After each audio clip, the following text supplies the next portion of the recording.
Death is a part of life. Problem क्या है, हम डेथ को एक्सेप्ट ही करने को तैयार नहीं है। डेथ से डरते हैं, डेथ को दुख बोलते हैं, डेथ को इग्नोर करते हैं। Are we ready to accept it? नहीं, डर लगता है सोच करके। आपके जो पेरेंट्स हैं उनकी अगर कल डेथ हो गई तो सोच के डर लगता है ना, मैं क्या करूँगा, कहाँ जाऊँगा, क्या करूँगी, मेरी मम्मी मेरे पापा, ये होना भी चाहिए, मतलब that is okay. But having said that, you need to understand what death is. Actual में कोई मरा भी है या नहीं मरा है, मतलब गेटिंग माय पॉइंट। ये चीजें अगर गहराई से समझ आ जाती हैं तो फिर क्या होगा, एक सेंस ऑफ सेपरेशन तो रहेगा लेकिन दुख नहीं होगा। दुख में और एक सेंस ऑफ सेपरेशन में बड़ा फर्क होता है। जैसे फॉर एग्जाम्पल, ट्रेन में कहीं जा रहे हो, रास्ते में कोई मिल गया, मान लो 2 दिन की जर्नी है, तो जब अलग होते हैं तो एक सेंस ऑफ सेपरेशन होता है ना, कि यार बड़ा अच्छा लगा, मतलब 2 दिन बहुत ही अच्छा टाइम स्पेंड हुआ आपके साथ में। क्या दुख होता है उसके बाद में? हाँ, तो दोनों में फर्क है ना। तो मैं आपको आंसर नहीं दूंगा व्हाट इज डेथ, बस हिंट दे के छोड़ दूंगा, बाकी अपना दिमाग लगाओ। डेथ नाम की इस दुनिया में कोई चीज नहीं है। Death is nothing but change. कुछ बदलता है उसको हम डेथ बोलते हैं। मरता कुछ नहीं है इस दुनिया में, मर सकता नहीं है, ना साइंटिफिकली ना स्पिरिचुअली। लगाओ दिमाग, जो बात मैंने बोली है कि वो सच है झूठ है।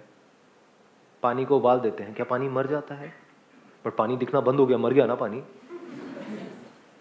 मौत किसे हम बोलते हैं कि अब वो नहीं है, तो कुछ भी नहीं मरता है, ना मर सकता है। बादल दिख रहे होते हैं, दिखने बंद हो जाते हैं, हम कहते हैं अरे मेरा बादल मर गया। बादल था ही कहाँ, पहले भी पानी था। बादल बनने से पहले वो क्या था? अभी क्या है? बाद में क्या है? क्या मरा, क्या पैदा हुआ? लेकिन ये बातें सब ऊपर से जाएंगी, क्योंकि दुनिया में कुछ और ही बातें हो रही होती है। लेकिन ये बात सच है झूठ है? कोई दुनिया की ताकत चैलेंज कर सकती है इस बात को? हम कहते हैं बॉडी मर गई। कहाँ मर गई? क्या थी बॉडी पहले? बॉडी बनने से पहले क्या थी? हमें पता नहीं है। 70% of our body is made up of water. घास फूस जो खाते हो आप, मतलब खाना खाते हो वटेवर, तो पहले भी घास फूस नहीं थी क्या इस धरती पे? थी, तो वहां से कुछ बन गया, पानी वानी मिल करके कुछ बन गया, फिर वापस उसी में मिल गया, तो क्या मरा, क्या पैदा हुआ? चेंज है ना। The change we call it as birth, the change we call it as death. वो फॉर्म पहले नहीं थी, अब पैदा हो गई। पैदा हो गई मतलब क्या, पहले नहीं थी क्या? एकदम से हवा में से प्रकट हुई है कोई चीज? जो आप बर्थडे बोलते हो कि मेरा इस दिन बर्थडे, उससे पहले आप नहीं थे क्या? तो बर्थडे आपका एक्चुअल में क्या है? उससे 9 महीने पहले आप नहीं थे क्या? तो बर्थडे गलत दिन क्यों मनाते हो? फिर आप गलत सलत काम कर रहे हैं हम, और खुद ही फंसे पड़े हैं इन चक्करों में। मेमोरीज भी अगर बदल जाएं तो कोई दिक्कत ही नहीं है, लेकिन हमको शौक है, बचपन से ऐसी ट्रेनिंग मिली है कि अपनी मेमोरीज को पकड़ के रखो, छोड़ना नहीं है। मेमोरीज क्या है? भूत ही तो है। भूत से चिपके पड़े हैं हम सारे के सारे। भूत मतलब क्या, ये पता है हमें? पास्ट। मेमोरी मतलब पास्ट नहीं है क्या? तो जिसके ऊपर भूत चढ़ जाए वो कभी सुखी रह सकता है? इसीलिए तो वोट लगी हुई है आप सबकी। भूत चढ़ गया है, भूतों को पीछे चलने दो ना। जैसे एक वो कहानी नहीं सुनी, भगवान शिव के पीछे चलते हैं भूत, भूतों की टोली पीछे चले तो कोई दिक्कत नहीं है, आपके सर पे चढ़ जाए तो दिक्कत ही दिक्कत है। भूत मतलब क्या, कुछ था ऊपर, बादल की एक फॉर्म थी। अब वो चाहे बादल की फॉर्म हो, चाहे किसी पेड़ पौधे की फॉर्म हो, चाहे जानवर की फॉर्म हो, चाहे इंसान की फॉर्म हो, फॉर्म इज फॉर्म। जो इन्हीं सब्सटेंसेस की बनी, इन्हीं मटेरियल की बनी, और वो फॉर्म भी बदल रही थी कॉन्स्टेंटली। अगर आप ध्यान से देखोगे तो पहले चेहरे पे झुर्रियां नहीं थी, बाद में झुर्रियां पड़नी शुरू हो गई थी। कॉन्स्टेंटली बदल रही है, लेकिन आपको लग रहा है at the level of your memory, क्योंकि रियलिटी तो हम कभी देखते ही नहीं है, हमें लग रहा है कि वो नहीं बदल रही, वो की वही, क्योंकि उस फॉर्म को एक नाम दिया हुआ है। तो उस मेमोरी को हम पकड़ करके बैठे हैं। वो मेमोरी जो पास्ट है, तो प्रेजेंट मोमेंट में जो कुछ हो रहा है उसको हम नहीं देख रहे हैं, इसलिए दुखी है। दुखी मैं तब हूं ना किसी के जाने से, किसी के मरने से। जब मैं अमर हूं तो मेरा दुखी होना बनता है कि अरे सब चले जाएंगे, मेरा क्या होगा, मैं खुद ही मरने वाला हूं। समझे? कौन दुखी हो रहा है? जब भी हम दुखी हो रहे हैं, हम समझ जाओ सच को भूल गए हैं। तो सच को पकड़ के रखो, there is no reason to be sad. मरना मतलब क्या? बदलना। पैदा मतलब क्या? बदलना। Change is the only constant in this universe. ये बात जब हमको गहराई से समझ आ जाती है तो अब हम क्या पकड़े मेमोरी के लेवल पे? जो कॉन्स्टेंटली बदल रहा है उसकी किस फॉर्म को आप पकड़ोगे? पकड़ के दिखाओ। बादल ऊपर आसमान में है, जब तक पकड़ोगे वो बादल बदल चुका है। तो there is nothing that we can hold on to in reality, but still हम इस रियलिटी को डिफाई करके, इस लॉजिक को डिफाई करके अननेसेसरी चीजों को पकड़ रहे हैं और फिर दुखी हो रहे हैं। पकड़ना बंद कर दो तो आपको एफर्ट नहीं करना पड़ेगा इस मोमेंट में रहने के लिए। आप इस मोमेंट में ही हो, पूरी तरह से हो, बहुत डीपली हो। लोग होकर के भी इस मोमेंट में नहीं होते हैं। अब ध्यान से सुनना जो बात मैं बोलने वाला हूं, अगर इसको सुन लिया तो काम हो जाएगा। जो मेडिटेशन का आप लोग मतलब समझते हो क्या है कि बस घूंचू की तरह बैठे रहो, दिस इज नॉट मेडिटेशन। बारीकी से लाइफ को समझो। कैसे समझोगे? दो तरीके हैं। एक, आपको पॉइंटर्स मिल सकते हैं उन लोगों से जो लाइफ को बहुत गहराई से समझ चुके हैं, बट उसमें अपना दिमाग बिल्कुल लगा के रखना। बेवकूफों की तरह सिर्फ सुन करके याद मत कर लेना, क्योंकि आपको पता ही नहीं है कि कौन कितनी गहराई में है। सो कॉल्ड बाबा और ये सो कॉल्ड जितने भी हैं जो लोग हैं, आपको पता ही नहीं है कि कौन एक्चुअल में कुछ है, कौन है जो खुद ही नकली है और आपको भी आकर के ज्ञान दे रहे हैं। उनको सुनते रहोगे कुछ नहीं होने वाला, 20 साल तक भी सुनते रहो। तो किसी ऐसे को सुनो जिसको सुन करके आपका माइंड और क्लियर हो जाए। नंबर 1, जो आपको और फंसा रहा है उसको सुनना बंद कर दो।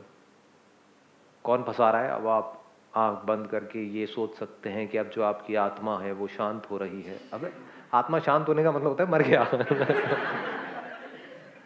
बोलते नहीं वो शांत हो गया। हाँ, ये आपकी आत्माएं पुनर्जन्म की जो बातें कर रहे हैं सब फंसा रहे हैं आपको।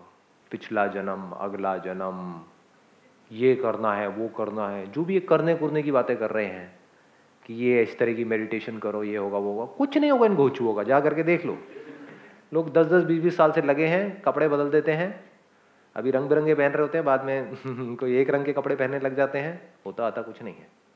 उनके साथ 5 मिनट बैठोगे तो एकदम से उल्टी करेंगे।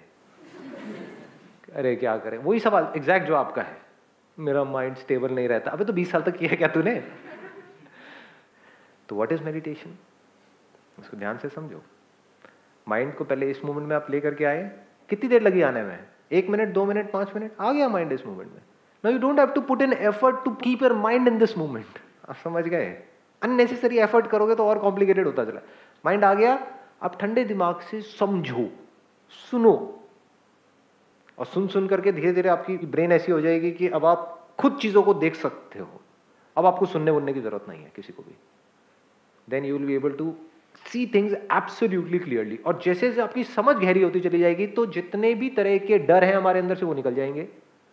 समझ गहरी होने का मतलब क्या है? डर गायब, फालतू के डिजायर्स गायब, कंफ्यूजन गायब, माइंड में जितने क्वेश्चंस हैं सब गायब। और थ्योरेटिकली नहीं, एक्चुअली सब गायब।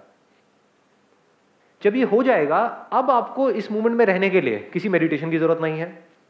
मुझे पता नहीं कितना टाइम हो गया कोई मेडिटेशन करे हुए, व्हाटएवर। तो you don't need to do meditation, you will always be in meditation 24/7। What is meditation? कि अब आप बैठे हो और कह रहे हो कि चल कुछ सोचता हूं। अबे क्या सोचूं? That is meditation. सोचने के लिए कोई डाउट तो होने चाहिए ना, कोई कंफ्यूजन तो होना चाहिए ना। जब कंफ्यूजन होता है तब हम सोचने लग जाते हैं, ये करूं या ये करूं। आ गया ना कंफ्यूजन? ये बात आई गहराई से समझ में? मतलब if you try to sit without proper understanding of life, no matter for how many hours, you can never be in meditation.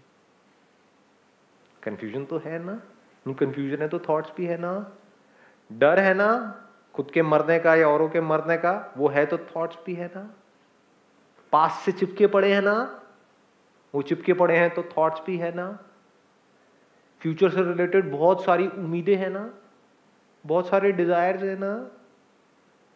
तो अभी में कैसे रहोगे? जब पास्ट को हमने समझ लिया, फ्यूचर को समझ लिया, तो हम इस मोमेंट में होते हैं। अब आराम से ठंडे दिमाग से देखो कि भाई लाइफ क्या है। जैसे बाल आपके सर पे भी हैं, किसी और के सर पे भी हैं, आपके भी थोड़े कर्ली से हैं, किसी और के भी कर्ली से हैं। तो क्या ये आपके बाल हैं, वो उनके बाल हैं, या बाल बाल होते हैं? स्पिरिचुअलिटी बहुत इंटरेस्टिंग है। जिनमें थोड़ी सी समझ है ना, जो घोचू है उनको तो समझ ही नहीं आएगी। जिसके अंदर दिमाग है उसके लिए स्पिरिचुअलिटी इतनी कमाल की चीज है। चीजों को एज इट इज देख करके समझ लेना, उसमें बड़ा मजा आता है। जैसे मैंने अभी एग्जांपल दिया, ये क्लियर हुआ कि इसको हम बोलते हैं मेरे बाल हैं। अरे जब तेरे बाल हैं और कट गए तो उनको फेंकने क्यों देते हो? वो जो बंदा है वो साफ क्यों कर देता है बाल को, और आप उससे लड़ते क्यों नहीं हो? मेरे बाल है, मैं तो पैक करके घर लेकर के जाऊंगा, इनको संभाल के रखूंगी और बालों को फिर से चिपका दूंगी कटे हुए बालों को ऊपर, और छत्ता बन करके घूमूंगी मधुमक्खी का, व्हाटएवर। मतलब ऐसे क्यों नहीं करते हो? तो जब तक यहां होते हैं बाल तब तक मेरे हैं, कट गए तो मेरे नहीं है। ऐसे ही किसी और के सर पे है, कहोगे वो तेरे हैं। क्या तेरे मेरे, ये वो बाल बाल होते हैं जी। तो ये जो तेरा मेरा मैं तू, धीरे धीरे जैसे जैसे हम गहराई में जाते हैं ये सब खत्म हो जाता है। ये सब इल्यूजन्स हैं। जब बोलते हो ना ये मैं हूं, ये सबसे बड़ा धोखा है, झूठ है ये। इस झूठ की वजह से जिसने भी इस झूठ को सच मान लिया है वो दुखी ही रहेगा मरते दम तक। क्योंकि पूरी दुनिया ये झूठ को सच मान रही है तो हम कभी इस झूठ को क्वेश्चन ही नहीं करते हैं। जैसे एक समय था जब पूरी दुनिया कहती थी कि भाई धरती फ्लैट है, फ्लैट है, फ्लैट है, तो सब यही बोलते थे फ्लैट है। कोई एक ने बोला गोल है तो उसको गोल कर दिया मार मार के। समझे कि भाई नहीं तू झूठ बोल रहा है। बट कुछ समझदार लोग थे, उन्होंने कहा चल यार वेरीफाई करते हैं, क्या पता। जैसे ही आप वेरीफाई करोगे आपको समझ आ जाएगा, और फिर जब देखोगे इस दुनिया को तो बड़ी कमाल की कुछ फीलिंग होगी। इसके लिए कौन सी प्रैक्टिस है? जो बात मैंने अभी कही कि भाई आपके सर पे जो बाल है आप कहते हो मेरे हैं, उसके सर पे जो है तेरे हैं। मैं क्या कह रहा हूँ, बाल बाल होते हैं। ये बात आपको समझ आ जाए, इसके लिए कौन सी प्रैक्टिस है बताओ? इसके लिए कोई मेडिटेशन करनी पड़ेगी, प्राणायाम करना पड़ेगा, गोल गोल चक्कर काटने पड़ेंगे, उल्टे सर पे खड़े होना पड़ेगा, शीर्षासन करना पड़ेगा, सर नीचे पैर ऊपर, वो करके समझ आ जाएगी ये बात? कैसे समझ आएगी? लगाओ दिमाग, कैसे समझ आएगी? पूरे ध्यान से इस बात को समझोगे, पूरे ध्यान से, तो समझ आ जाएगी कि बात सच है झूठ है। इसीलिए मैं कहता हूं ध्यान देना है, करना नहीं है।